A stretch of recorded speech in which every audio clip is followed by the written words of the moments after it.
Bom dia. Bom dia. Vamos começando por aqui. Então, mais uma vez, bom dia a todos. Eu sou a Lucy Pambucjian, líder de clientes de mercado de capitais da CERC, e é um prazer enorme estar aqui com vocês hoje. Gostaria de agradecer, em nome da CERC, a parceria com a Pinheiro Neto Advogados em estar com a gente em mais uma iniciativa, e muito especialmente a CVM também, que prontamente aceitou o nosso convite para essa conversa hoje com o mercado. Este é o primeiro evento feito ao mercado para discutir as novas regras de fundos e vamos abordar especialmente as novas regras para os fundos de investimento em direitos creditórios, os FDICs. É muito bom contar com todos vocês aqui e principalmente ter tantos clientes na tela aqui com a gente. Nosso evento está organizado da seguinte maneira: cada palestrante vai fazer a sua apresentação, e ao final, depois das 3 apresentações, nós vamos ter espaço para as perguntas e respostas do público. Então, eu já quero pedir, assim, antes de iniciar as apresentações, para vocês ficarem atentos ao link que nós estamos enviando aqui no chat, que são os links para fazer as perguntas, para vocês poderem ir mandando, enfim, todos os questionamentos que vocês tiverem ao longo das apresentações, e no final a gente faz esse Q&A, esse Questions and Answers, no finalzinho da sessão, depois das apresentações, ok? E vamos começar. Para começar, eu tenho a honra de contar com a participação da Nathalie Vidual, gerente de supervisão de securitização da CVM, quem vai compartilhar com a gente as motivações do nosso regulador sobre a nova norma, os novos caminhos que teremos no mercado de FDICs e as oportunidades que estão se abrindo adiante. Seja muito bem-vinda, Nathalie, e a palavra é tua. Oi, pessoal, bom dia. Primeiro, eu preciso agradecer o convite em meu nome, em nome da Superintendência de Securitização da CVM. A gente é responsável por registrar, supervisionar e acompanhar os FDICs, né? A gente participou ativamente na construção dessa nova norma. E eu acho muito bacana essas oportunidades de interação com o mercado, principalmente num momento como esse, que a gente tem uma norma tão robusta, né, que foi unificada, simplificada e trouxe diversas modernizações. Então, acho que é muito importante quando a gente tem a oportunidade de conversar e de debater um assunto novo quando ele chega, né? Obrigada pelo convite. E a proposta aqui da minha apresentação, de fato, é trazer os bastidores, né? Quais foram as motivações da CVM em relação a alguns ajustes que foram propostos para a regra geral, mas especialmente com foco no FDIC, que é o produto que a gente está mais sintonizado aqui em relação à CERC. Então, acho que podemos começar. O próximo slide é aquele disclaimer de sempre que eu preciso fazer, para deixar aqui bastante claro que as opiniões expostas são de minha responsabilidade, tá? E não necessariamente refletem o entendimento da CVM sobre o assunto. Bom, antes de entrar no FDIC, né, nos aprimoramentos e na modernização da regra do FDIC, eu acho importante a gente dar um passo atrás, assim, brevemente, para explicar o contexto que motivou a revisão da regra para a indústria de fundos como um todo, e o FDIC acabou entrando também na mesma audiência pública, tá? Então, a gente teve 3 motivadores principais para fazer essa revisão normativa ampla, né? Foi um trabalho de muito estudo, de muita dedicação, de muitas horas de trabalho, que por parte de diversas pessoas envolvidas em diferentes superintendências da CVM, inclusive do colegiado. Então, a gente já tinha aqui um projeto de consolidar os normativos, a gente percebe, principalmente na indústria de fundos, né, com diversas categorias, a gente tem diferentes normativos para tratar de categorias de fundos diferentes, e a gente já tinha um projeto de simplificar, de unificar e de consolidar essas regras. Isso foi feito por meio de um decreto. Então, a gente já tinha esse trabalho para fazer. E depois foi editada a Lei da Liberdade Econômica, uma nova disciplina formal, né, ela reconheceu que os fundos de investimento são condomínios de natureza especial, né, e trouxe uma série de inovações. E a gente precisava incorporar essas inovações também para a indústria de fundos, tá? E outra questão que a gente levou em conta foi o estágio de desenvolvimento dessa própria indústria aqui no mercado doméstico. Já era uma indústria muito bem sedimentada, muito madura. A gente via que os agentes de mercado, os players desse mercado também muito sofisticados. Então, existia, de fato, um contexto, um ambiente muito propício para que a gente conseguisse fazer uma revisão ampla desses normativos, tá? Então, assim, primeiro passo, a gente precisava introduzir as inovações da Lei da Liberdade Econômica na regra de fundos. E ela trouxe 3 inovações principais, né? Classe de cotas com patrimônio separado, né? A responsabilidade do cotista poderia ficar limitada ao valor de suas cotas, e também pensou aqui em eventual solidariedade dos prestadores de serviço no que tange à responsabilidade civil. Então, a gente precisava introduzir essas inovações no regramento para a indústria de fundos de investimento brasileira. Aí a gente fez toda uma modernização que buscou introduzir essas inovações, tá? Mas, ao mesmo tempo, a gente teve uma outra preocupação. A gente não queria que essas inovações fossem... Não queria colocar essas inovações como sendo uma obrigação, tá? Capturando justamente o espírito liberal da própria Lei de Liberdade Econômica. Então, o que a gente pensou? Vamos criar uma estrutura que permita que sejam estruturados ainda fundos de forma tradicional, e dar liberdade para que quem quisesse introduzir essas inovações fizesse, e que isso fosse de livre pactuação entre as partes.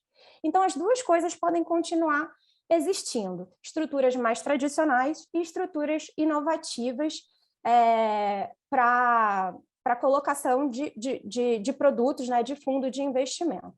Então, isso foi uma preocupação importante que a gente teve, de não impor como sendo uma obrigação. Acho que pode passar, gente. E aí a gente aproveitou também para, inclusive, modernizar a nossa técnica de regulação, tá? Em que sentido? Novamente, pensando que a gente precisava ter uma regra consolidada e unificada, então a gente pensou na seguinte estrutura: vamos criar uma regra geral, como sendo uma regra-mãe. Essa regra vai servir de norte para todas as categorias de fundo, e as questões específicas de cada categoria a gente trata por meio dos anexos normativos, tá? E no nosso entendimento, isso traria simplificação, né, que você consegue encontrar tudo de fundos dentro de um mesmo documento, e, por essa questão, também reduz custo de observância. Então, nesse sentido, que a gente fala que a gente também modernizou a nossa técnica de regulação, né? Hoje, o que a gente tem? Se precisar ser feito algum ajuste pontual em algum normativo específico, a gente vai ter sempre lá a regra-mãe, a regra geral, servindo de norte. Isso traz mais segurança também, reduz custo de observância. E aí, entrando para o universo de FDIC, né, o que aconteceu? A gente já tinha um projeto antigo para aprimorar a instrução 356, né, já era um processo, já era uma necessidade que a gente estava enxergando, né? A gente sabia que a 356 estava desatualizada em relação ao desenvolvimento do mercado de crédito, do mercado de securitização, porque ela foi escrita ainda no momento em que tinha um olhar muito do lastro de papel, né? E de 2000, a instrução 356 é de 2001, eu acho que o último aprimoramento mais robusto dessa instrução foi em 2013, se eu não me engano. Então, desse período para cá, acho que a gente pode dizer que passou por uma revolução digital, né? Principalmente aqui no mercado de crédito, no mercado de securitização, né? Especialmente com o crescimento das fintechs, nas sociedades de crédito. Então, a gente teve uma desmaterialização do papel. E agora, né, a gente pode dizer que o mercado de crédito passou a ser quase que integralmente digital. E a regra, ela estava defasada em relação a esse modelo de negócios, né, em relação a esse ambiente de negócio que a gente viu para a indústria de FDIC. E a gente já sabia que era necessário fazer um aprimoramento, só que o que acontece? Inclusive, já a fase pré-audiência já estava quase concluída quando foi editada a Lei da Liberdade Econômica. Aí a gente teve que dar um passinho para trás e falar, não, agora tem a Lei da Liberdade Econômica, aí a gente vai precisar fazer, de fato, uma revisão mais ampla, e quando a regra geral for para a audiência, a gente aproveita para colocar a regra de FDIC também na mesma audiência pública, e aí foi o que a gente fez.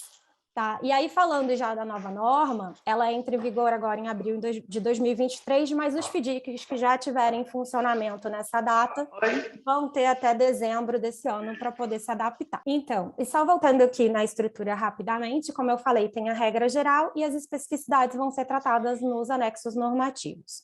Né? Nosso foco de hoje é o anexo normativo 2, que é o FDIC, e um ponto importante aqui para saber é que quando houver algum conflito entre o que está escrito na regra geral e o que está escrito na regra específica, vai sempre prevalecer o que está na regra específica. Em relação às outras categorias de fundos, a ideia é que a gente consiga incorporar esses anexos até abril de 2023, a gente não faria amplos ajustes na redação desses normativos específicos das outras categorias de fundos, tá? Seria basicamente um copia e cola, só ajustando o que tiver, o que tiver se sobrepondo à regra geral, a gente tira, ficando só as especificidades. E para ter uma alteração mais ampla desses normativos das outras categorias de fundo, a gente precisaria também passar por audiência, o que não vai ser feito nesse momento. Bom, e aí, falando um pouco rapidamente das inovações trazidas pela Lei da Liberdade Econômica, né, que eu acho que é importante pontuar, porque vai trazer modificações, estruturas inovativas relevantes para todas as categorias de fundo. Sobre a estrutura na forma de classes com patrimônio separado e subclasses, aí eu já puxei o gancho para o FDIC, porque ele tem algumas particularidades, né? Então, no FDIC, acho que é importante pontuar que a estrutura de subordinação ela vai ocorrer no nível da subclasse. Então, é na subclasse que a gente vai ter a sênior, a mezanino e a subordinada, tá? E essas subclasses, elas vão ser elementos dentro de uma classe de cotas, né? A classe de cotas pode ser aberta ou fechada, e na estrutura do FDIC a gente pode ter classes abertas ou fechadas coexistindo. Tá? Outro ponto importante de mencionar é que para subclasse sênior e subclasse mezanino, das classes fechadas, a gente pode ter a emissão de séries. E essas séries seriam diferenciadas aí por 3 pontos, seriam prazo, amortização e índice de referência.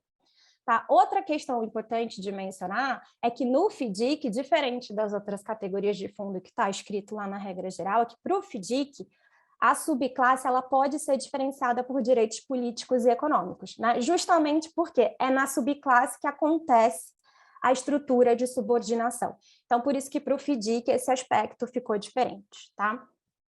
Legal, esse ponto é sobre a responsabilidade dos cotistas, né, que pode ser limitada ao valor de suas cotas.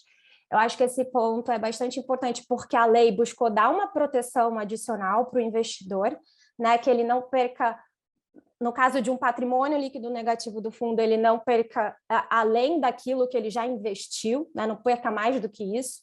Eu acho que, especialmente para o FDIC, dá um conforto adicional, porque a gente está flexibilizando a entrada do varejo, então essa inovação acaba sendo bastante relevante para esse produto no momento, tá? Então, a responsabilidade limitada também vai ser de livre pactuação entre as partes, como eu mencionei. Ela vai ser definida no regulamento, mais especificamente dentro dos anexos que vão tratar de cada uma das classes de cotas. Tá? Então, a gente pode ter classe com ou sem limitação de responsabilidade coexistindo dentro de um mesmo fundo. Né? E como é que a gente vai saber se a responsabilidade é limitada? A gente criou mecanismo de controle. Então, são 2 mecanismos. Você vai usar o sufixo responsabilidade limitada na denominação do fundo, né? Quando isso for permitido, né? Se houver a responsabilidade limitada, você usa o sufixo. E o cotista também assina um termo de ciência. E a possibilidade de limitação de responsabilidade, ela também foi atribuída a fundos que sejam exclusivos.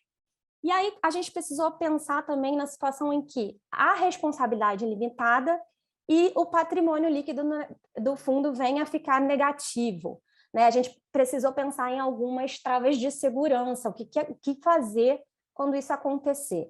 Então, você vai ver que lá na regra geral, a CVM pensou em diversas ferramentas, diversos mecanismos, né, procedimentos que devem ser adotados imediatamente pelo administrador do fundo, quando ele identificar que o patrimônio líquido ficou negativo. A gente chama aqui de ferramentas pré-insolvência. São mecanismos para que permita que não se chegue, não se evolua até um pedido de insolvência, que seria assim, a última medida a ser tomada. Então, inclusive, tem ali a proposta de criar um plano de resolução desse patrimônio líquido negativo, que vai ser aprovado pelos cotistas em assembleia. Então, acho que esse foi ferramentas adicionais de segurança para lidar com essa situação de patrimônio líquido negativo, que é bem importante quando se trata aqui desse contexto de responsabilidade limitada de cotista. Pronto, e agora entrando no normativo de FDIC, acho que está todo mundo aguardando, eu pensei aqui em 3 pontos principais de alteração que a gente fez, tá? Primeiro, redistribuição das atividades entre prestadores de serviço. A gente teve uma modificação ampla em relação a isso. Segundo, empoderamento do varejo, que é a entrada do investidor, possibilitar a entrada do investidor de varejo nesse produto. E o terceiro ponto, que é ampliação de acesso às fintechs, está relacionada a uma questão de estruturas que anteriormente eram vedadas por ocorrer em situação de conflito de interesses, né, em que o cedente e o originador não poderia ser também prestador de serviço do fundo. E aí eu vou tratar mais para frente e explicar melhor as nuances dessa questão. Bom, sobre a redistribuição de atividades entre os prestadores, né, o primeiro ponto que eu acho importante mencionar é que a gente tem uma figura nova, né, que seria a entidade registradora. E aí, primeira questão, né, como é que veio a minuta? Na minuta, a gente estava prevendo que 100% dos direitos creditórios deveriam ser registrados, né? Considerando todo esse contexto de evolução do modelo de negócio, mercado de crédito e securitização, né, a CVM entendeu que o registro era uma ferramenta adequada. Né? Então, a gente pensou, não, vamos botar 100% de direitos creditórios sejam registrados. Naquela época, a gente estava com uma percepção de que as entidades registradoras elas já poderiam estar atuando de uma forma mais ampla, né?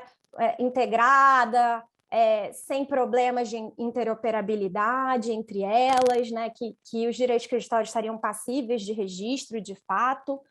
Mas aí, durante a audiência, a gente conversou com algumas entidades registradoras, com alguns gestores e administradores de fundo. A gente também teve muitos comentários e questionamentos no próprio processo de audiência pública, e a gente viu que, na prática, isso não seria possível, porque o momento, né, de mercado em relação às entidades registradoras ainda não estava plenamente funcional, operacional. Então, não daria para registrar 100% dos direitos creditórios na largada.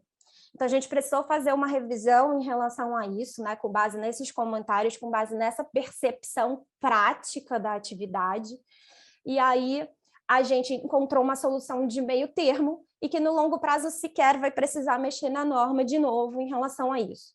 Então, agora, a solução é obrigatório registrar todos os direitos creditórios que sejam passíveis de registro, né? Que já haja ali a homologação por parte do Banco Central e que o sistema operacional por trás daquilo ali já esteja funcionando plenamente. Então, tudo que é passível é registrado agora. A ideia é que, ao longo do tempo, a gente consiga que 100% dos direitos creditórios sejam passíveis de registro, porque a CVM continua enxergando o registro como uma ferramenta adequada dentro da estruturação de FDIC. Então, quem contrata a entidade registradora é o administrador do fundo. Né? Com a taxa de administração, ele vai pagar por esse serviço. Tá? Mas quem leva o lastra-registro é o gestor. Então, muito importante, o gestor vai manter sempre interação com a entidade registradora, tá? Justamente porque ele é responsável por levar o lastra-registro. E aí, no final do dia, eu acho que registradora, administrador e gestor vão acabar se comunicando muito, eles vão ter uma interação grande. Inclusive, a registradora acho que tem até um papel de ajudar também o gestor ali no instante da verificação do lastro. Qualquer inconsistência, ela deve reportar para o gestor, para o administrador do fundo. Bom, o administrador, né? Então, como parte do pacote de inovações, a gente também teve um aumento do protagonismo do gestor. Então, nesse sentido, a gente tem administrador e gestor como prestadores de serviços essenciais do fundo. Isso serve para todas as categorias, tá? No caso de FDIC, o gestor teve um protagonismo ainda mais aumentado, tá? Eu vou falar depois, né, no próximo slide, porque ele acabou absorvendo parte da função do administrador e também parte da função do custodiante. Então, no FDIC, o que é esperado da atividade a ser desempenhada pelo administrador do fundo? Ele vai ficar com a parte dos assuntos operacionais e de controle. Tá? Regulamento está sendo atendido, decisões em assembleia estão sendo cumpridas, ele que é obrigado por fazer a divulgação das informações periódicas eventuais, registros contábeis, levantamento de DEFs, ele que faz toda essa parte. É o dia a dia do fundo. Tá? Ele também é responsável por contratar o custodiante, né, para pegar aquela carteira de direito creditório que não é passível de registro.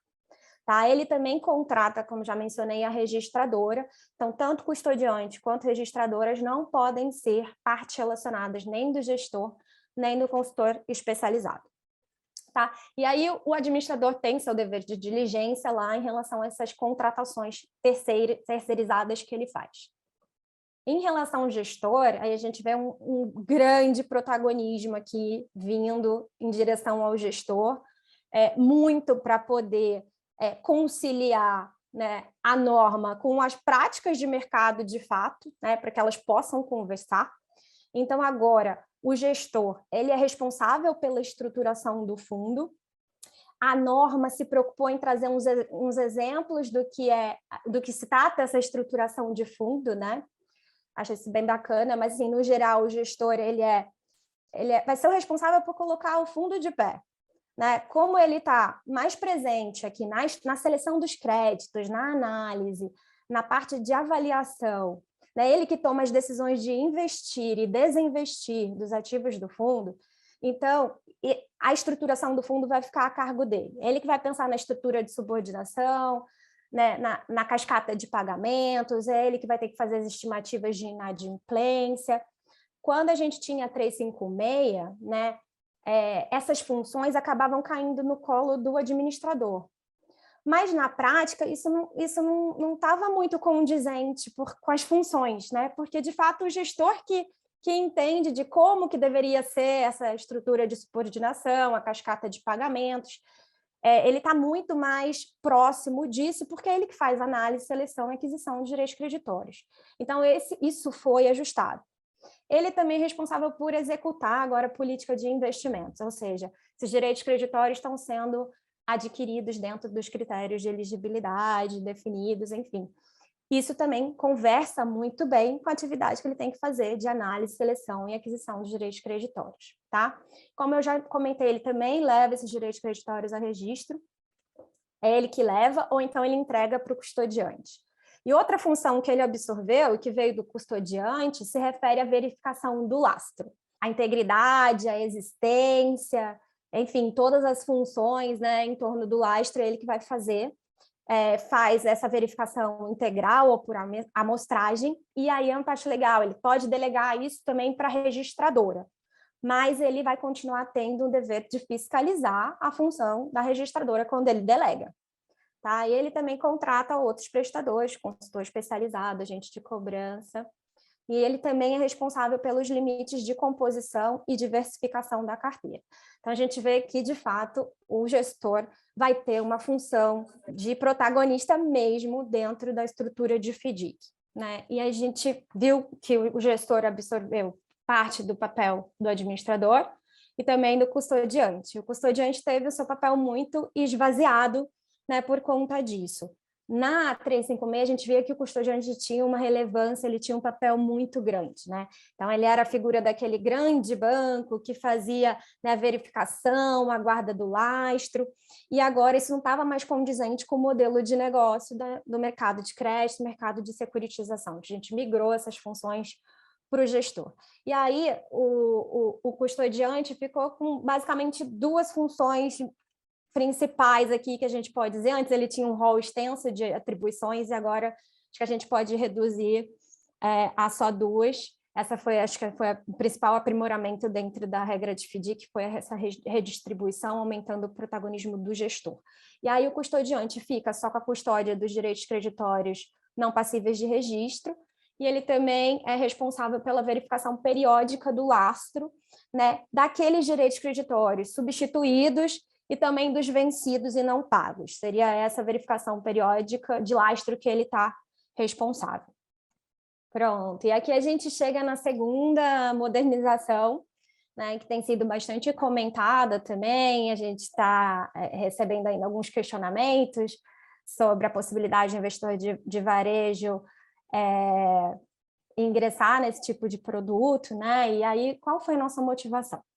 Primeiro, a gente tem, como parte da nossa agenda, das nossas funções de regulador, né, o empoderamento do varejo. O que isso significa? Disponibilizar mais produtos para o público em geral. Mas em que sentido também, né? A gente poder disponibilizar mais produtos para que ele consiga diversificar seus investimentos também. E olhando para o FDIC, a gente viu que era um produto apto, né, para o investidor comum, investidor pessoa física, porque ele tem, de certa forma, contornos de renda fixa, né? Especialmente considerando que para o varejo ele só pode entrar na cota sênior. Então, o FDIC, até em momentos de estresse de mercado, de mais volatilidade, a gente vê que ele sofre menos em termos de volatilidade. Pegando ali a pandemia, né, Covid-19 e tudo, o mercado acionário sofrendo bastante, várias classes de ativos sofrendo bastante, e o FDIC, em termos de pedido de resgate, praticamente a gente não teve nada muito crítico, né? Então, a gente pensou que seria um produto apto para a gente abrir para o varejo, mesmo porque a gente colocou alguns mecanismos de segurança, a gente se sente preparado para flexibilizar a entrada do varejo nesse produto. Tá? A gente queria fazer isso de forma muito cautelosa, de forma muito racional, tá? Com segurança. Então, a minuta da nova norma ela saiu com duas restrições principais, né? O cotista de varejo, o investidor de varejo só poderia entrar na cota sênior. E, além disso, a estrutura do fundo tinha que contar com uma subordinação com retenção substancial de riscos e benefícios. Tá? O que significa? É um nível de subordinação muito alta, porque o cedente é ele quem vai reter os riscos e benefícios dos direitos creditórios, ele nem poderia tirar essa carteira de crédito lá do seu balanço. E aí a gente recebeu também diversos comentários e questionamentos ali ao longo da audiência de que, na prática, esse nível de subordinação tão alto nem é tão usado. Então, se a gente exigisse isso, né, na prática, nem teria tantos produtos para serem disponibilizados para o varejo. Então, não fazia sentido manter essa restrição. Então, na regra final, a gente tirou a restrição. Então, o varejo pode entrar num FDIC que conta com uma estrutura de subordinação, mas pode ser com ou sem restrição substancial de riscos. Não tem mais a exigência de que seja com restrição substancial de riscos. A única exigência é que o varejo entre na cota sênior. Então, ele não pode entrar na cota mezanino e nem na cota subordinada. Tá? A gente entende que as cotas subordinadas elas têm um nível de uma complexidade de risco-retorno, né, que ainda não está tão aderente ao perfil, ao nível de educação financeira média do investidor brasileiro. Né? Então, ele só pode entrar na cota sênior. Né? Se o FDIC for classe única de cotas, o varejo também pode entrar, porque na opção, né, regulatória que a gente fez, a classe única de cotas é equiparada à cota sênior, então ele pode entrar também. E aí a gente pensou em mecanismos de segurança adicionais, né? Aquela questão de conflito de interesses para o varejo permanece, ou seja, você não pode adquirir direitos creditórios, né, de partes relacionadas dos prestadores de serviço do fundo, então tem que ser completamente independente, eu vou comentar isso mais para frente, e as cotas sêniores precisam contar com classificação de risco. Então, com esses mecanismos de segurança e esses contornos de estruturação do produto, a gente se sentiu confortável para viabilizar e flexibilizar a entrada do varejo no FDIC. E aí é bom para o investidor, de um lado, que pode contar com a diversificação dos seus investimentos. Isso amplia também, né, o potencial de captação de recursos, de financiamento, que o FDIC pode gerar por meio do mercado de capitais. Pequenas e médias empresas também, a gente pode ver novas estruturas de FDIC surgindo, né, considerando essa ampliação de possibilidade de captação de recursos que o varejo vai introduzir, e ampliando a possibilidade de crédito para mais empresas e negócios. Pronto, e o último ponto da flexibilização que eu gostaria de comentar está relacionado a conflitos de interesse e também era focada na mitigação do que a gente chama de originar para distribuir. Né? Então, o que a gente tinha na 356 e permanece ainda, mas agora com uma flexibilização? É que é vedada a aquisição de direitos creditórios originados ou cedidos, né, por partes relacionadas do administrador, gestor, consultoria especializada. Tá? Então, para o varejo, isso continua sendo uma restrição, totalmente. Não pode ter esse tipo de aquisição de direitos creditórios, é vedado. Né? Para o investidor profissional e qualificado, a gente conseguiu flexibilizar. Tá? Para o profissional, foi liberado de forma irrestrita. Então, quando a classe de cotas ela é ofertada para o investidor profissional, essa aquisição de direitos creditórios, né, com prestadores de serviços que sejam partes relacionadas entre si e com o cedente originador, ela pode acontecer de forma irrestrita. Para o qualificado, a vedação também pode cair, mas existe, né, algumas exigências. Para que essa vedação caia, os prestadores de serviço não podem ser partes relacionadas entre si, e isso inclui todos os prestadores de serviço, tá? Administrador, o gestor, o consultor, o custodiante, eles não podem fazer parte do mesmo grupo econômico, eles têm que ser totalmente independentes entre si em relação ao cedente também. E a registradora e o custodiante também têm que ser independentes em relação ao originador e ao cedente. Tá? Se isso for cumprido, entrar com pedido de dispensa na CVM, o próprio regulamento pode tratar disso e a vedação cai. Para o investidor profissional está totalmente liberado. Com essa flexibilização, né, a gente entende que vai ampliar o acesso para as fintechs, para as sociedades de crédito, tá? Porque a gente via, né, em algumas estruturas, elas cediam e originavam os créditos, mas elas não poderiam participar do FDIC como prestadores de serviço. Isso não estava casando muito bem, né? Porque elas têm sistemas, né, tecnológicos mais avançados, elas participam cedendo, originando os créditos, elas gostariam também de participar como prestadores de serviço, mas não podiam por conta da vedação, elas tinham que entregar esse controle para o custodiante e para o administrador, né? Que não tem, né, sistemas tecnológicos tão avançados quanto a fintech, por exemplo. Então, agora, para um fundo destinado a investidor profissional, isso vai ampliar o acesso das fintechs a essas estruturas, que vão poder participar, ceder os créditos e participar também como prestadores de serviço do fundo. Tá? Então, nesse sentido, que eu acho que a flexibilização vem contribuir para aumentar a possibilidade de estruturação desse tipo de FDIC, tá? Principalmente esses destinados para a classe de investidor profissional.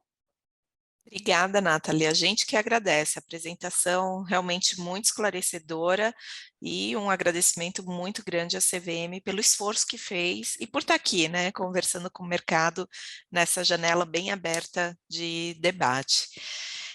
Quero fazer um pedido logístico aqui, gente. Se puderem todos os microfones, para a gente ficar com o áudio do palestrante mais claro. Tá bom? Se puder todo mundo mutar, a gente acho que fica melhor.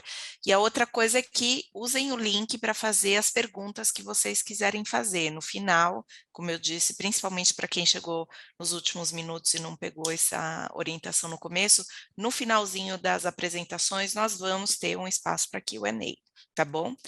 E agora eu convido o Henrico Bentivenha, sócio do Pinheiro Neto Advogados, nosso parceiro nesse evento, e que vai detalhar para nós a evolução regulatória e as implicações jurídicas que nós vamos ver para os FDICs.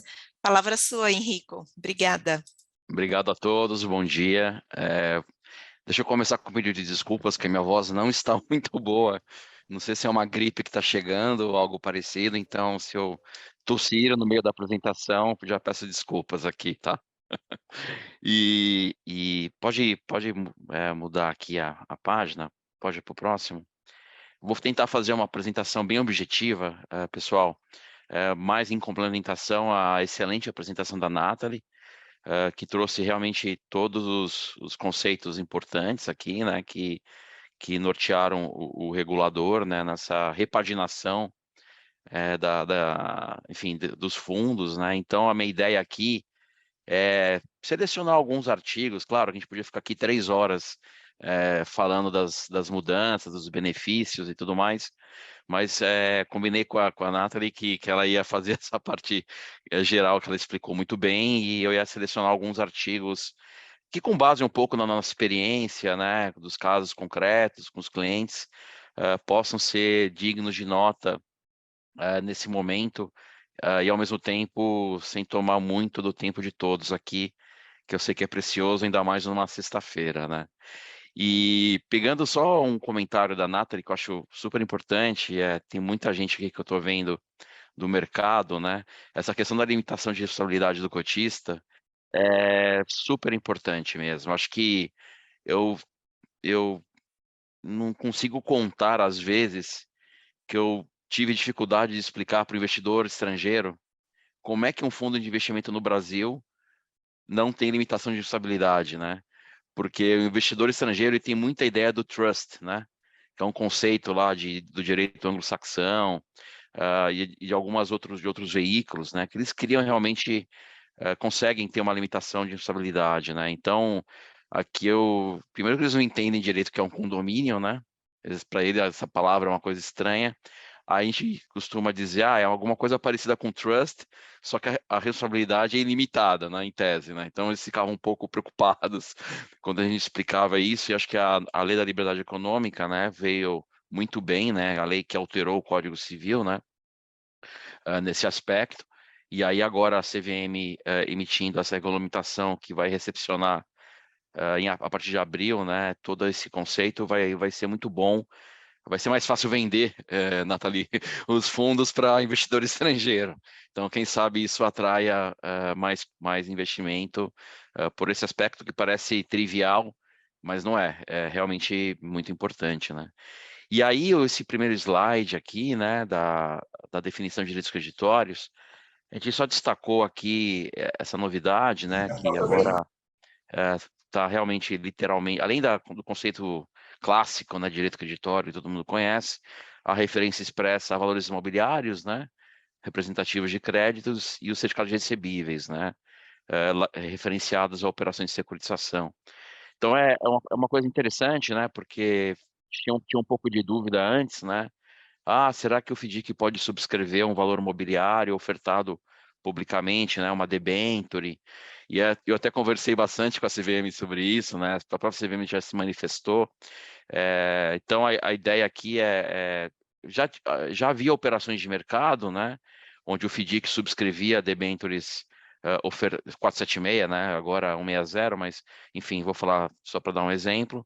Então ficou um pouco mais claro agora, né, essa questão dos valores imobiliários efetivamente serem passíveis de investimento por parte dos FDICs, tá? Aqui eu acho uma alteração muito boa, fantástica, vai dar bastante oportunidade aqui. Eu estou falando aqui das exceções ao conceito de direitos creditórios não padronizados, né? Como a Nathalie mencionou, a CVM consolidou tudo, né? A 444 será revogada, né? A partir de abril, né? Então, a gente não vai ter mais a instrução específica de FDIC não padronizado, né? E aí a própria CVM colocou na resolução, no anexo 2, né, dos FDICs, o que é não padronizado, e seguiu basicamente o texto, né, da 444. Mas agora tem essas exceções. Eu acho muito interessante, porque se vocês olharem, por exemplo, o inciso 1 do parágrafo 1º, diz o seguinte, olha, não vai ser não padronizado se esse direito creditório for cedido por uma sociedade em RJ, né, que acumule 2 requisitos. Primeiro, não seja future flow, né, ou seja, que seja performado, que faz sentido, né? Porque se é um crédito cedido, se é um contas a receber da empresa em RJ, não tem risco de performance mais, né? Então é um contas a receber da companhia, né? Embora em RJ, ela pode ser para o FDIC e isso não vai ser considerado pelo fato do cedente estar em RJ, muito em razão da natureza do recebível, ele não vai ser considerado não padronizado. Faz total sentido. E, em segundo lugar, que é uma cautela, na minha visão, uma cautela adicional, acho que bem-vinda, que a CVM sugeriu, né, nesse texto, que é o item B, que a sociedade tenha plano homologado em juízo, tá? Independentemente do trânsito julgado. Por quê?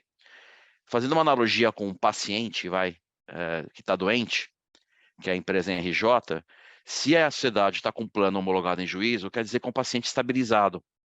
É um paciente, digamos assim, controlado, que está num nível ok de perigo, né? Ele não vai morrer, né? Então, é uma empresa que possivelmente ela vai, com esse plano homologado em juízo, ela vai possivelmente sobreviver ao plano, né? Vai seguir com as suas atividades e não vai falir.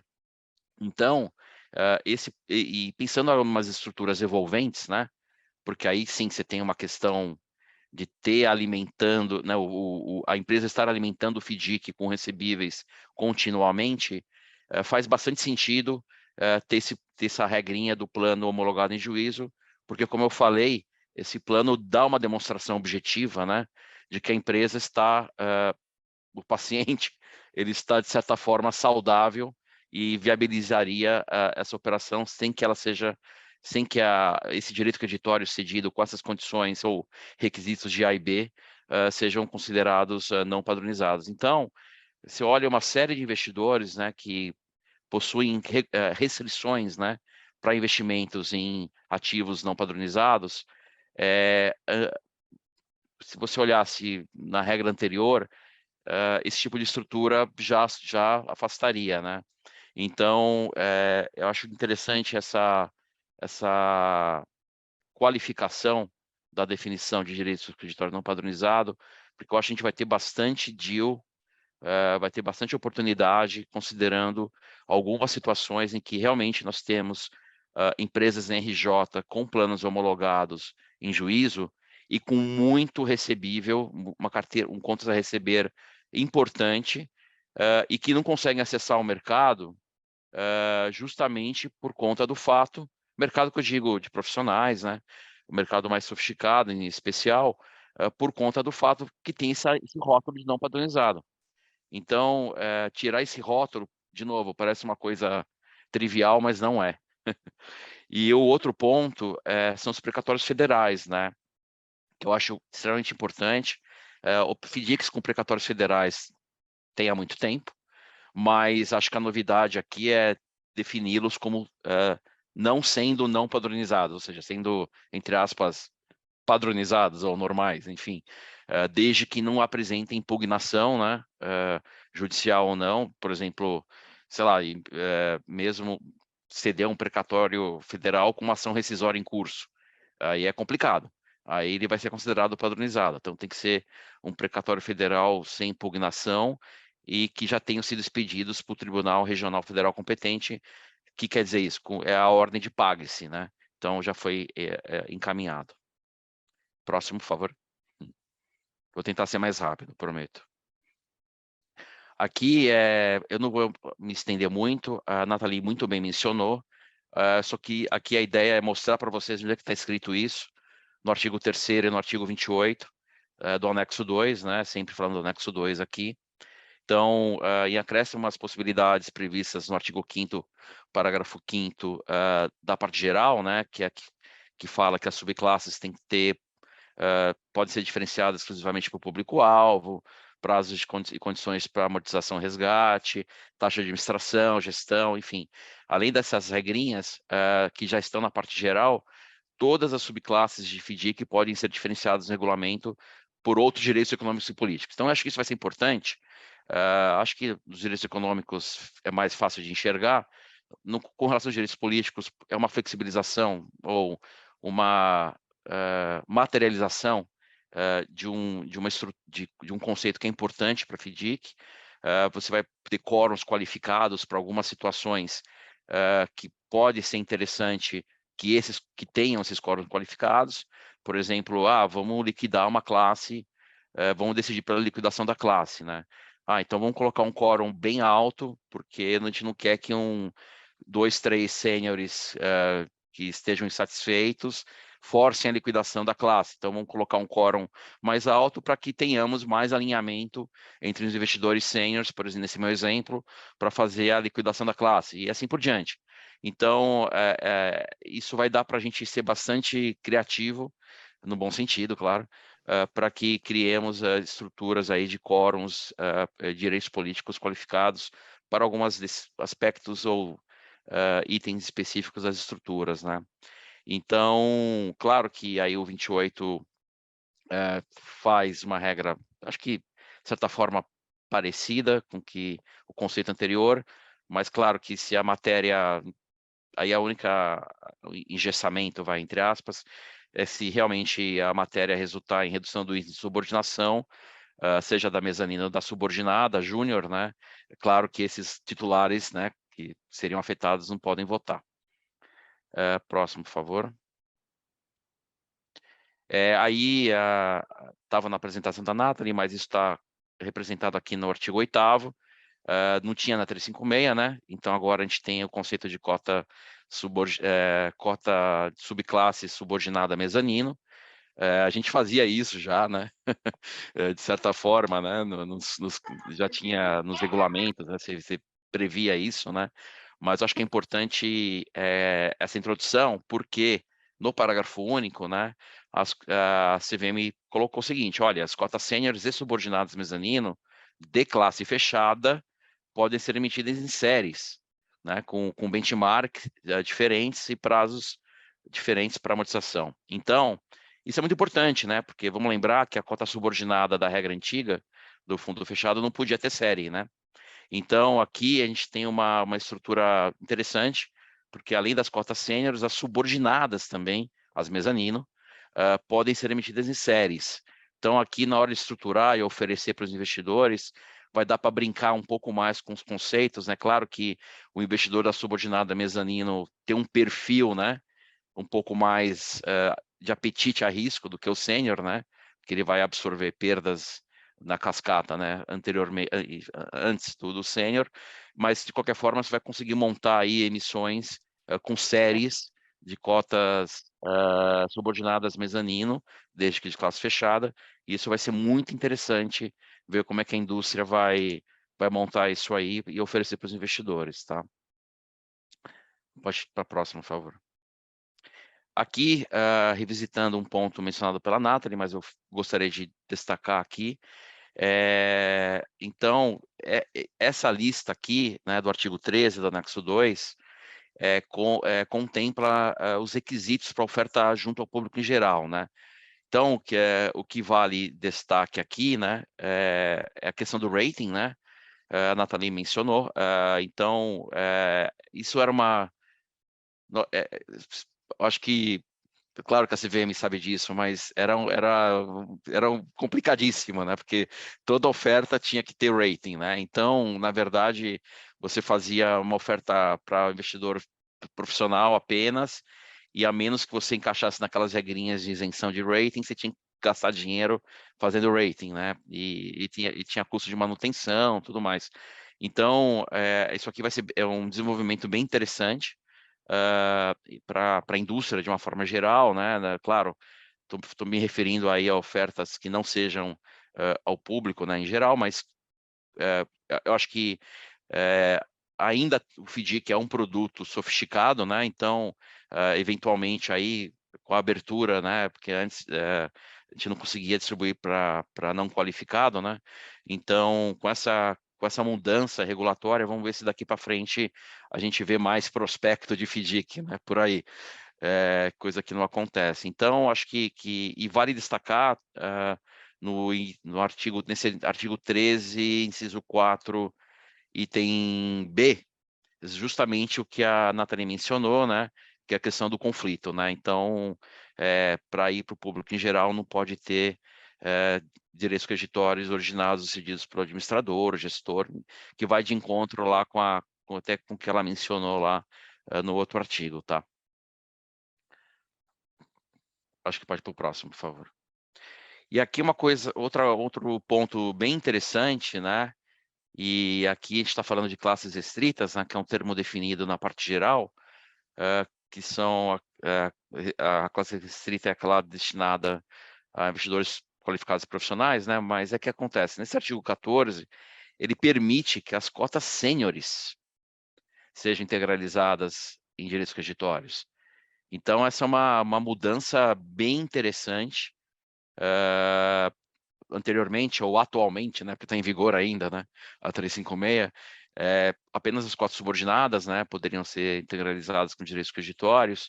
Então, aqui vai dar para pensar em estruturas interessantes, né? Então, eventualmente, você pode pensar aí um cedente que queira também participar aí da posição sênior, ou um investidor de mercado que tenha cotas, tenham direitos creditórios para usar como moeda de integralização. Claro que isso vai ter que ser pensado aí daqui para frente, tendo em vista a política de investimento, o patrimônio segregado, né, que você pretende colocar para cada classe de cotas. Vai ter que ter uma engenharia aí para pensar como é que isso vai poder agregar na prática. Mas eu gostei bastante dessa possibilidade. Eu acho que vai dar teremos alternativas aí para os bancos estruturarem operações, viabilizando a integralização de cotas sêniores também com recebíveis, tá? Próximo. Aqui é um ponto de atenção, é uma novidade, vai dar um pouco mais de trabalho aí para o gestor, mas é o que é. O que está dizendo esse artigo 34, né? Que o gestor, nos processos de due diligence, né, para aquisição de recebíveis, o gestor vai ter que verificar a questão de fraude, tá? Fiscal. Então, o que quer dizer isso? Que possibilidade de ineficácia da cessão a classe em virtude de risco de natureza fiscal. Então, vai ter que ter uma due diligence bem cuidadosa, especial. Sempre tem, né? Claro, mas a CVM deu destaque a esse ponto, acho que por razões aí, por experiências, né, Nathalie, pretéritas aí, que não foram muito boas. Então, aí você tem que tomar muito cuidado, né, pedir certidão, ver se o cedente está inscrito em dívida ativa, ver se tem patrimônio para honrar as dívidas. Então, aqui é evitar que a exceção seja declarada eventualmente ineficaz a posteriori, em casos de fraude, né, cessões fraudulentas, conforme, enfim, a legislação tributária estabelece, tá? Pode ir para o próximo. Esse aqui é um ponto também interessante. Pela regra atual, né, estou falando da conta vinculada, né? Pela regra atual, você tem duas opções, né? Ou o dinheiro da cobrança dos recebíveis adquiridos pelo FDIC vão para a conta direto para a conta do FDIC, ou vão para uma conta vinculada, né, com uma conta segregada, eventualmente em nome do próprio cedente, mas uma conta dedicada à operação, né?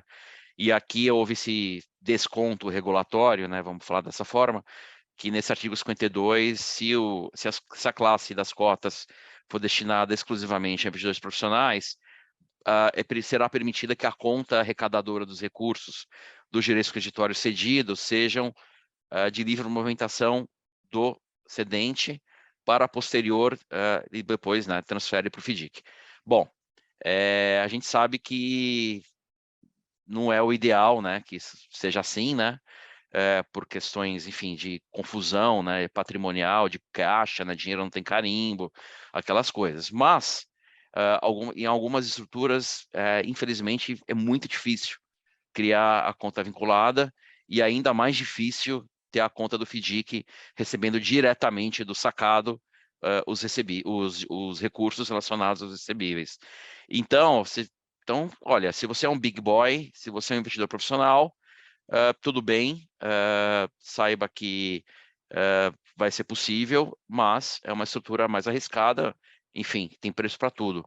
A boa notícia é que é possível fazer isso. Então, antes não dava nem se a gente quisesse oferecer para profissional, não dava para ser na conta do cedente, tinha que ser numa conta escrow ou numa conta do FDIC, tá? Próximo. Bom, aqui eu acho que é o último slide. Essa é uma inovação interessante, que eu estou discutindo aqui, aquelas situações, sei lá, aqueles eventos que nós comumente chamamos de eventos de avaliação, né? Que podem desembocar aí na liquidação da classe de cotas, né, do fundo, sei lá, se o índice de subordinação não for respeitado, tem N exemplos aqui. Então, as cotistas pode ser um evento de avaliação, os cotistas se reúnem e decidem, olha, vamos liquidar ou não vamos liquidar, né? E aí, se decidir não liquidar, aqueles que dissentirem enfim, da decisão, podem sair. Antes, ou hoje, né, pela 356, apenas o sênior, né, teria essa possibilidade. Então, aqui, eu achei muito interessante, não só o sênior, tá, mas os titulares de cotas subordinadas mezanino e a júnior também podem pedir a amortização, resgate de suas cotas. Então, é um mecanismo de saída também para os subordinados que dissentirem, para eles não ficarem amarrados, entre aspas, injustamente, né? Porque o sênior sai, eles ficam com a brocha na mão, né? Então, acho que a ideia aí é dar um pouco mais de flexibilidade, claro que desde que o índice de subordinação não seja comprometido. Então, em condições normais, né? Claro que se o sênior sair, reduz PL, né? Se reduz PL, reduz índice. É claro que a chance do subordinado sair também existe. Alô? Mas se houver uma... Opa, Oi, tudo bem? Juliana, por favor, você... Isso, obrigada. acho que fechou. Então, para fechar esse ponto aqui, eu acho que é uma inovação interessante, dá um pouco mais de liquidez, né, digamos assim, para o subordinado mezanino e para o subordinado júnior, nessas situações um pouco mais limítrofes, né, onde tem essa discussão aí que sempre dá briga, né, sempre dá problema, quando você tem um evento de avaliação e o pessoal resolve continuar com o fundo e, enfim, e alguém discorda, né. Acho que é isso. Acho que o próximo slide vai falar conclusão, se não me engano. Isso mesmo. Pode tirar, isso aí não interessa. Então, acho que como conclusão, acho que foi uma evolução muito interessante, eu acho, que tem uma série de... Claro que a legislação é nova, né? Saiu no dia 23 de setembro, tem muita coisa para digerir, né? Quando a gente pensar aí ir para a prancheta, né? Com os clientes, né? Com os originadores, com os bancos, enfim, prestadores de serviços, para pensar aí em estruturas para tornar o produto mais atraente, não só para o mercado de varejo, mas também para os próprios investidores qualificados e profissionais e estrangeiros, né? Eu acho que esperemos aí que tenhamos investimento especialmente em razão dessas novas alterações aí em virtude da Lei da Liberdade Econômica, se teremos mais investidores estrangeiros interessados nesse tipo de veículo, que é o veículo de escolha, né? Dificilmente, quando o investidor estrangeiro, quando quer comprar carteira de recebíveis, ele monta uma sociedade, uma limitada, mas ele vai para o FDIC, né? Que tem questões tributárias também que são atraentes. Então, quanto mais envolvido for esse veículo, melhor, claro, mais flexibilidade, melhor, claro, para o investidor. Então, acho que é isso. Desculpe se eu me alonguei demais. Não, foi fantástico. Obrigada, Henrico. A gente não percebeu a rouquidão, a voz, foi realmente muito bom. Que bom. E muito obrigada, Pinheiro Neto, por estar aqui com a gente e ajudar nessa difusão para o mercado. E para fechar a rodada de apresentações, eu gostaria de convidar o Felipe Bussinger, nosso diretor de produtos aqui da SERC, para falar sobre os impactos e os benefícios que a nova regra traz para o mercado e como a SERC pode ajudar vocês nesse processo todo. É com você, Felipe. Obrigado. Em nome da SERC aqui, eu quero agradecer a presença de todos, né, a participação aqui no nosso fórum e os ótimos esclarecimentos que a gente teve aqui com a Nathalie e com o Henrico, em nome da CVM e do Pinheiro Neto, né. Eu vou comentar, então, como se disse, um pouco sobre a inserção da SERC nesse contexto da Resolução 175 do CVM e como, de alguma forma, a gente consegue contribuir para a adequação regulatória de todos os agentes do ecossistema de FDICs e, principalmente, como a gente pode agregar valor em gestão de riscos e segurança nas operações com os direitos creditórios, né? Esse é o nosso papel principal aqui, enxergar além de uma obrigação regulatória. Desde nossa criação, que veio das ideias e das mãos de alguns executivos do mercado financeiro, de investidores anjo, a gente, enquanto infraestrutura de mercado financeiro, tem a missão de mudar o mercado de crédito com mais inovação, né? A gente busca fazer diferente, melhor para o crescimento, para mais oferta de crédito para todos os negócios, tentando sempre democratizar o acesso para os diferentes portes e segmentos de negócios envolvidos, né? E no nosso ecossistema, os financiadores têm sempre a possibilidade de usar as soluções que a gente tem para ofertar crédito, seja via antecipação de recebíveis, adoção de recebíveis em garantia, o registro de direitos creditórios operando da melhor forma as ofertas que esses financiadores têm ao mercado, né?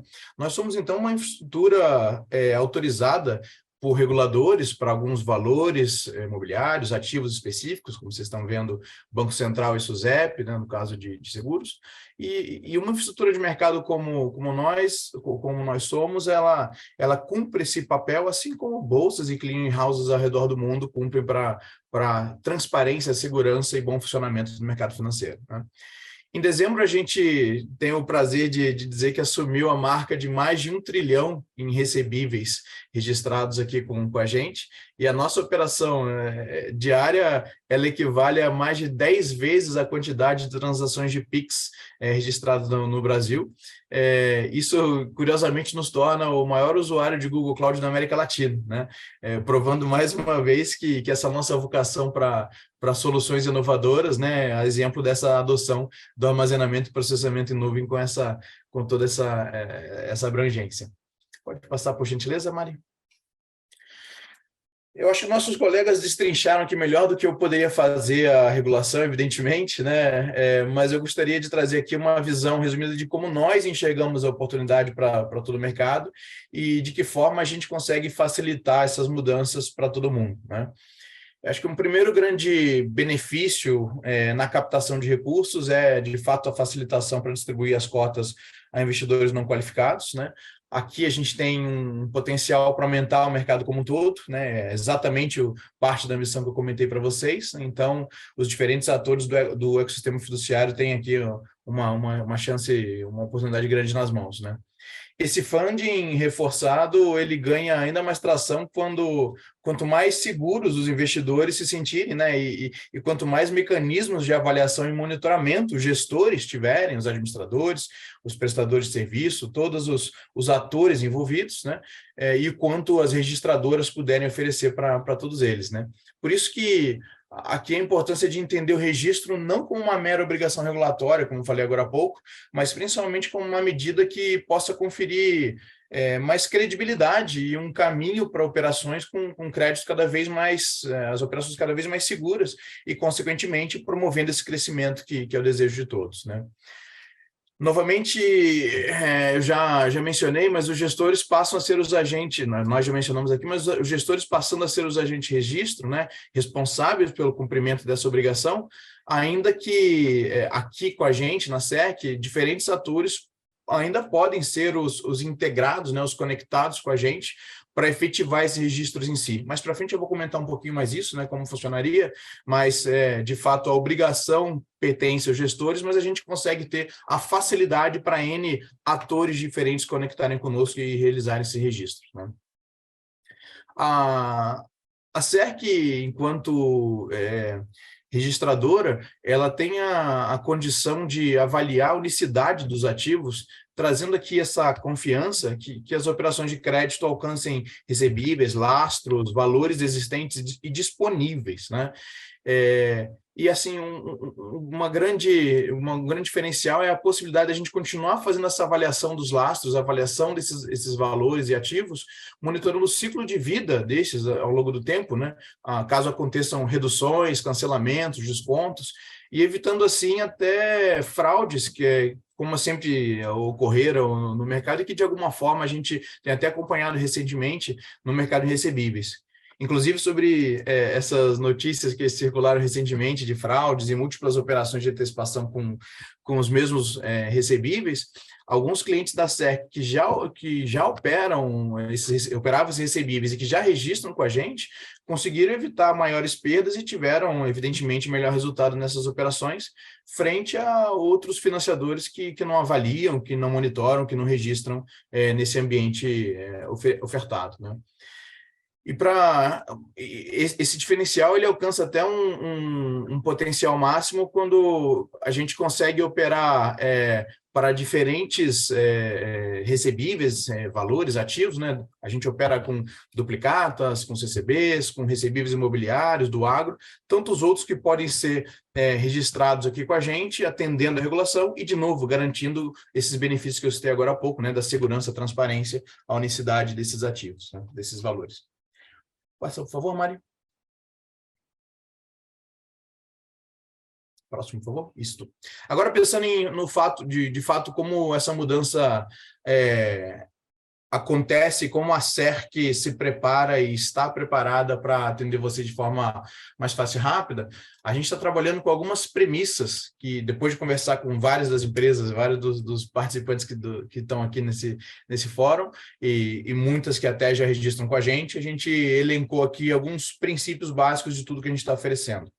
Em primeiro lugar, tranquilizar a todos, porque para valores relevantes como duplicatas e outros direitos creditórios que a gente já opera e outros que a gente vai passar a operar, a gente tem a intenção de operar de uma forma simples no que diz respeito à troca de informações de unicidade, por exemplo, entre as registradoras, evitando as armadilhas de complexidades operacionais que a gente já experimentou algumas vezes no mercado, né, com outros ativos sendo registrados e tendo a interoperabilidade como um ponto de fricção. Então, aqui a simplicidade é a chave para o que a gente vai, de fato, trabalhar entre as registradoras, sem necessariamente ter que transitar comandos e regras de negócio mais complexas entre os nossos sistemas. Então, aqui um ponto de tranquilização do mercado com relação à forma como a gente vai operar entre registradoras, né? Do mesmo jeito, o fluxo de liquidação de parte desses ativos, ele permanece sem surpresas para quem já opera, para a forma como você já conhece, né? A gente pode ter essa liquidação acontecendo, em alguns casos, através das contas vinculadas, que já é de conhecimento de todos aqui, né? Como um exemplo para alguns dos valores e ativos que a gente registra, né? Um terceiro ponto que a gente se preocupa bastante é a facilidade da integração em si, né? A adoção dos nossos sistemas pelos atores que vão se conectar conosco, né? Acho que seria muito inconveniente se um mesmo agente, gestor, fundo, administrador, prestador, se ele precisasse passar por diferentes processos de implantação tecnológica antes de conseguir registrar e operar conosco, né?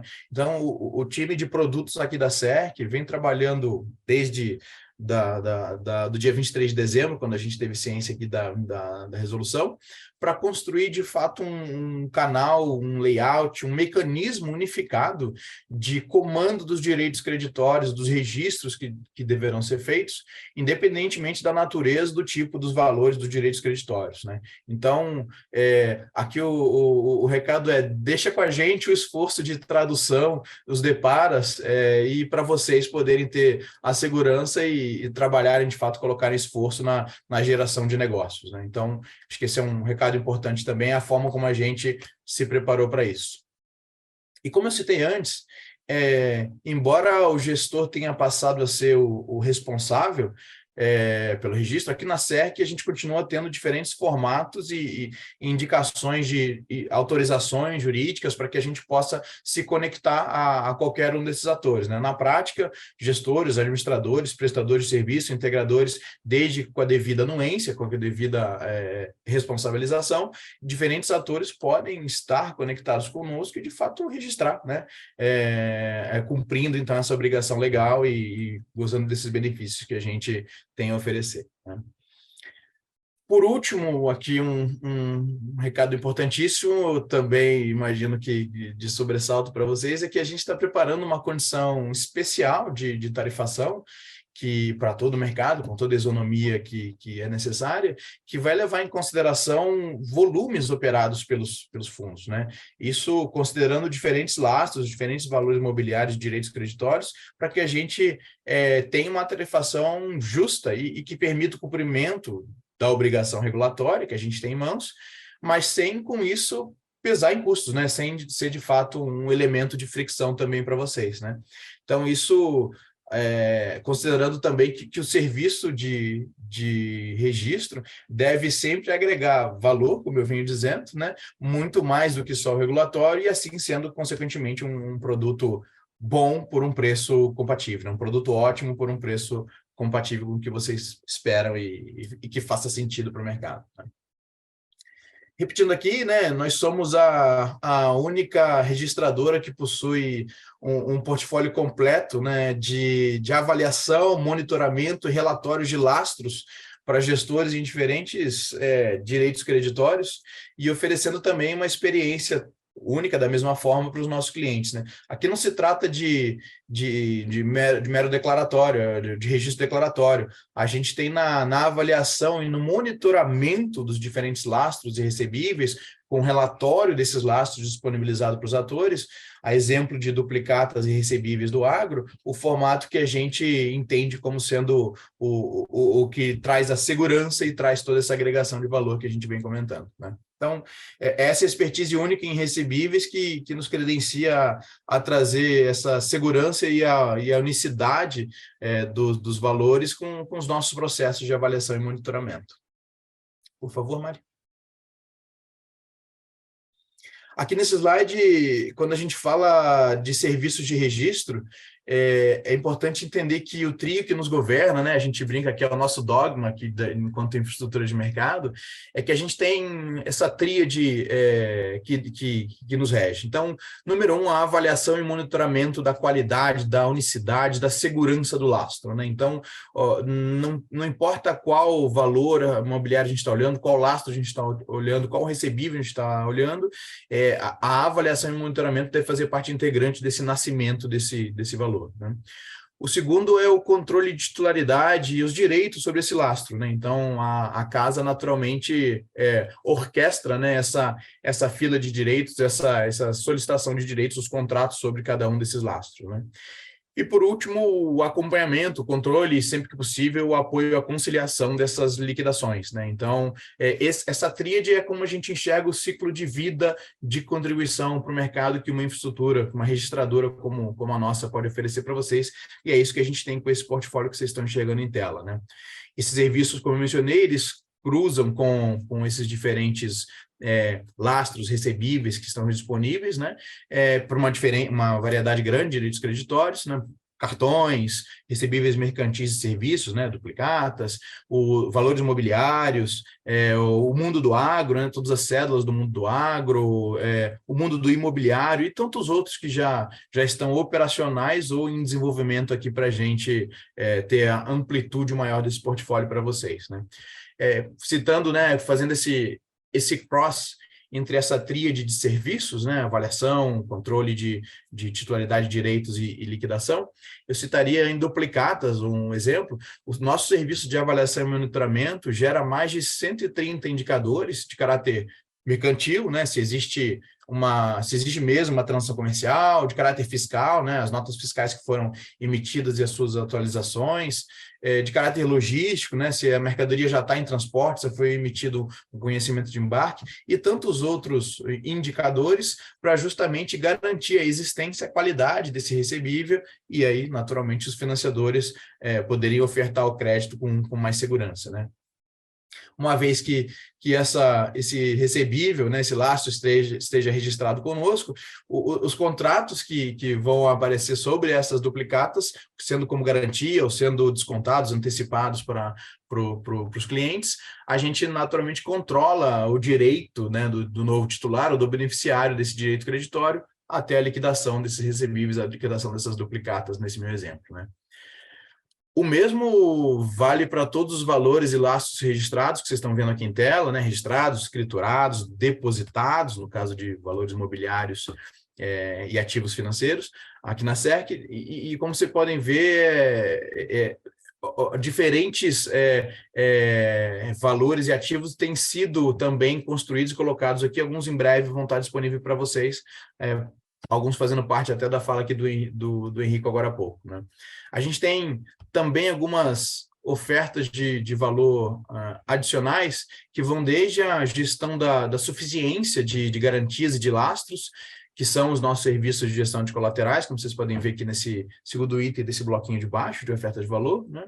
Bem como alguns produtos de dados que a gente consegue entregar para realizar análise de crédito e outras tantas ofertas de valor, todas as agregações de valor que a gente enxerga aqui nesse ecossistema, né? E é com esse portfólio que a gente está pronto para atender os fundos e atender todos os atores do ecossistema de fiduciário e registrar desde já, né? Acho que esse é o recado, né? Boa parte do que já é operado por vocês, naturalmente também já está disponível para registro conosco. Aqueles que ainda não estiverem, aqueles valores imobiliários, aqueles lastros que ainda a gente não estiver operando, os direitos creditórios que a gente não estiver operando, a gente está num esforço grande aqui de entender com vocês quais são as demandas, quais vocês gostariam que a gente lançasse com maior celeridade, e a gente pode ter esses canais já abertos com cada um de vocês. Os nossos officers e líderes aqui de relacionamento e desenvolvimento de negócio já estão acompanhando esse evento e imagino até em contato com muitos de vocês e à disposição para conversar com cada um, esclarecer dúvidas e apoiar aqui tanto com as demandas regulatórias e com a agregação de valor que é a nossa grande missão, né? Quero aqui, acho que, sobretudo, agradecer mais uma vez a presença de todo mundo que está aqui com a gente, ao Henrico do Pinheiro Neto, que está aqui com a gente, a Nathalie da CVM, que foi excelente a participação de vocês, a apresentação, o esclarecimento que vocês trouxeram. No total, a gente teve quase 800 pessoas online hoje, para vocês verem como o mercado está empolgado, né, e interessado em fazer todas essas mudanças.